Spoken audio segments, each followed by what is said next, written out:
জীবন বীমা এবং চিকিৎসা বীমাকে জিএসটির আওতার বাইরে রাখা হোক, এই দাবি মমতা বন্দ্যোপাধ্যায়। মোদী সরকারের কাছে এই দাবি তিনি জানাচ্ছেন।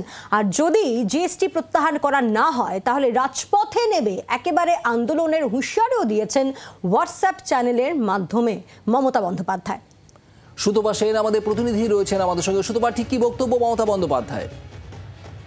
দেখো, আজকে অত্যন্ত কড়া প্রতিক্রিয়া মমতা বন্দ্যোপাধ্যায় জানিয়েছেন। সোশ্যাল মিডিয়ার মাধ্যমে তিনি এই মতামত জানিয়েছেন এবং সেখানে বিজেপি গভর্নমেন্টের কাছে তিনি ডিমান্ড করছেন যে মেডিকেলের ক্ষেত্রে যে জিএসটি লাগু করা হয়েছে সেই জিএসটি প্রত্যাহার করে নিতে হবে, কারণ এতে সাধারণ মানুষের সমস্যা হচ্ছে। এবং সেই কারণে শুধু যে তিনি প্রত্যাহার করে নিতে বলেছেন তাই নয়, প্রত্যাহার না করা হলে রাজপথে নেমে আন্দোলনের হুঁশিয়ারিও কিন্তু আজকে মমতা বন্দ্যোপাধ্যায় দিয়েছেন। কাজে বুঝতেই পারছো যে এর আগেও আমরা দেখেছি যে এই বিষয়টা নিয়ে তৃণমূল কংগ্রেস তারা সরব হয়েছিলেন।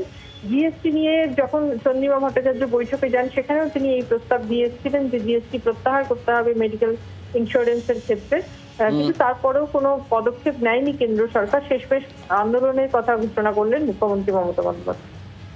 সুতপা, ধন্যবাদ। আপনাদের আরো একবার জানিয়ে রাখবো, জীবন বীমাকে জিএসটির আওতা থেকে বাদ দেওয়া হোক, এর পাশাপাশি চিকিৎসা বীমা থেকেও যেন জিএসটি না নেওয়া হয়, এমন একটা দাবি জানানো হচ্ছে। এবং মোদী সরকারের কাছে এই দাবি জানিয়ে মমতা বন্দ্যোপাধ্যায়ের বক্তব্য, জনবিরোধী জিএসটি যদি প্রত্যাহার করা না হয় জীবন বীমা এবং চিকিৎসা বীমা থেকে, তাহলে রাজপথে নামবেন।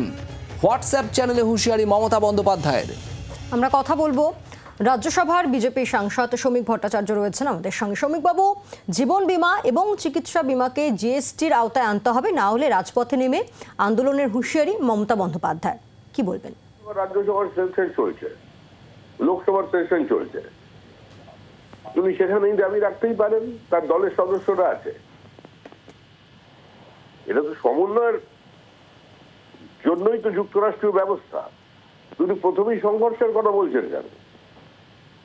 সরকার যদি চায় প্রত্যাহার করবে, মানুষের স্বার্থে সরকার তো প্রত্যাহার করে। কিন্তু দুর্ভাগ্যের বিষয় হলো যে মুখ্যমন্ত্রী সবসময় একটা যুদ্ধমুখী মুডে আছেন।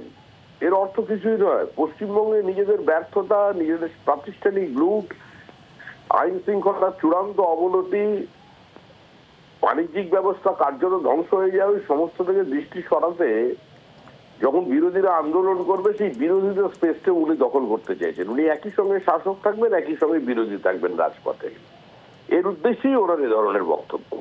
মানুষ এগুলো বোঝে, এইসব করে লাভ হবে না খুব একটা। বাংলার আওয়াজ, বাঙালির আবেগ, জি 24 ঘন্টা।